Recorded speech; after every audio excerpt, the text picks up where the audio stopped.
Жалпы адамзаттық және ұлттық құндылықтармен тәрбиеленген Қазақстан азаматы патриотының қасиеттері, көшбасшылық қасиеттері бар, әлеуметтік және тұлғалық өзін-өзі анықтауға қабілетті білімді тұлға қалыптастыру. Цифрлық технология әлемдік дамудың айнасы іспеттес. Білім саласын дамыту жастарды еңбектің заманауи нарығында бәсекеге қабілеттігі үшін білім және ғылым тәжірибемен қамтамасыз ететін инновацияларды енгізуге ықпал етеді және экономикалық өркендеудің басты қозғаушы күштерінің бірі болып табылады.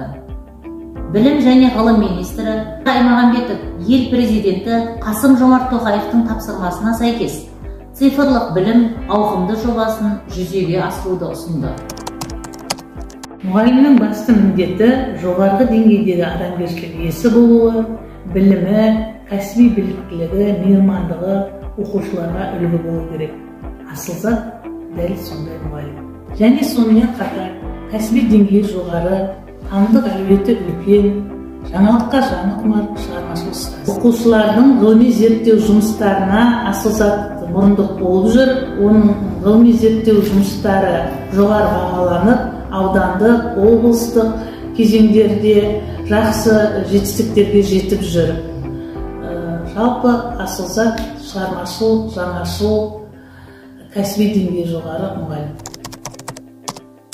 Атақты педагог Ушенскийдің «Мұғалім жас бала үшін ешбір теңдесі жоқ күннің құдіретті сәулесі сияқты» дегендей, әрбір ұстаз кәсіптік білімін шыңдап, жаңа технологияларды пайдалана алатын, өзінің нақты мақсатын айқын көре алатын, шығармашыл, жеке тұлға қалыптастыра алатын кәсіби шебер болу керек дегендей, біліктілікті арттыру курстарынан білімімді дамыттым. Мен ұстазбын, ақылдымын, абзал жанмын, арманның қиялынан таңданғанмын.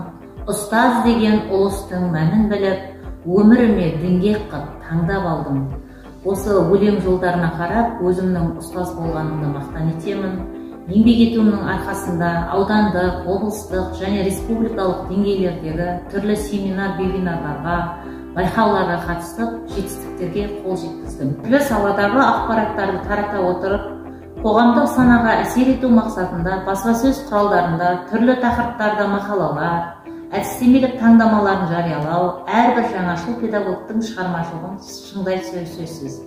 Әр оқу жылында республикалық ғылыми әдістемелік, әдеби мәдениеттік журналдар мен ақпараттық білім беру сайттарында сабақтарым мен мақалаларым жарық көрді. Оқушының жетістігі мұғалімнің жетістігі, ал мұғалімнің жетістігі жаңа әдіс тәсілдерді тиімді қолдануында. Пән олимпиадасы мен түрлі байқауларға қатысқан аудандық, облыстық және республикалық деңгейдегі оқушыларымның жетістіктері. Оқушылардың дарындылығын дамытуда ғылыми жобаға бірнеше оқушыларды дайындадым. Нәтижесінде сол оқушылардың көпшілігі аудандық кезеңнен бірінші орындарды жеңіп алып, облыстық кезеңде бірінші, екінші, үшінші орындарды қанжығаларына байлады. Жаңа формация маманы болу білім беру саласының өзекті мәселелерінің бірі. Білім беруді түрлендіруде, білім процесін реформалауда зерттеуші педагог пен көшбасшы педагог жаңа формация педагогі ретінде орталық тұлға болып табылады. Осы орайда аудан, облыс көлемінде семинар, деңгейлікке байланысты серіктестік құрған мектептерде берген сабақтарым мен тәжірибе алаңында көрсеткен жұмыстарым және мектебіміздің зерттеуші педагог пен көшбасшы педагогтармен тәжірибе алмасу сәтінен. Олпас ақын Міржақып Дулатов жалғыз сүйеніш, жалғыз үміт оқуда. Надан жұрттың күні қара, келешегі тұман деген екен. Мен елдің ертеңіне үлес қосатын, тәуелсіз мемлекеттің саналы ұрпағы саналатын, шәкірттерімнің ізгі сарайын біліммен сәулелендіріп, білімнің биігінен көру мен үшін үлкен бақыт. Саламатсыздар оқушылар. Саламатсыздар апай. Балалар, біз өткен сабақтарда скетчап программасымен жұмыс жасадық, иә? Енді бүгін сабағымыздың тақырыбы объектілердің үштік модельдері. Оқыту мақсаты сабақтың үштік редакторындағы объектілердің модельдерін құру. Балалар, жалпы модельдеу деп отырғанымыз не? Модельдеу деп отырғанымыз үш өлшемді графика программалардың көмегімен объектілерді жасау процесі.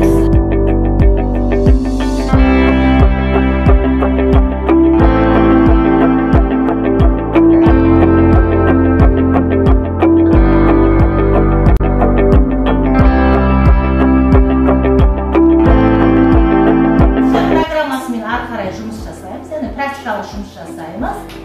Яғни шай ішетін ыдысты кеңістіктегі көлемін моделін саламыз. Ол үшін кетчап программасын бағымыз іске қосайық, қанекей.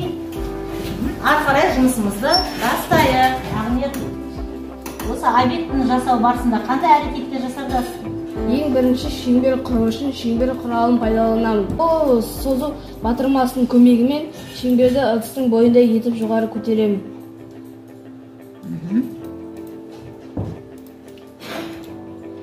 Енді шеңбер құралының көмегімен шеңбердің ішін сызып аламын. Бұл созу құралының көмегімен ыдыстың түбін жасаймыз.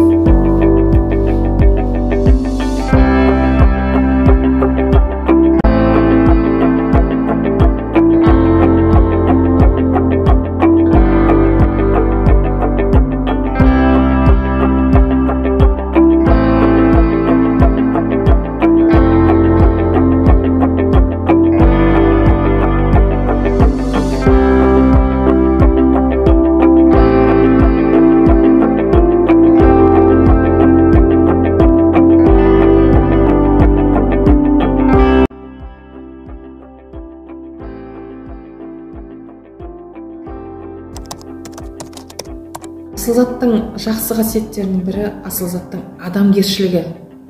Асыл зат адамгершілігі жоғары, сыйластығы мол, оқушыларына өте қамқор ұстаз. Асыл зат әрқашанда әрдайым үлкен ізденісте жүреді. Жаңашылыққа жаны құмар, шәкірттеріне қазіргі цифрлық заманда жаңа программаларды, жаңа бағдарламаларды меңгертсем, соны пайдаландырсам деген ізденісте жүретін ұстаз. Шығармашылық бір орында тұрмайды, ол шексіз. Сөзімді тұжырымдай келе, ұлы ғұлама, ойшыл, Әл-Фараби, білімді болу деген сөздің мағынасы белгісіз нәрсені ашуға қабілетті болу дегендей, еліміздің болашағы білімді ұрпақтың қолында. Олай болса, ұстаздарды жаңа жолдар күтіп тұр деуге болады. Сол жолдарда сәттіліктер болсын.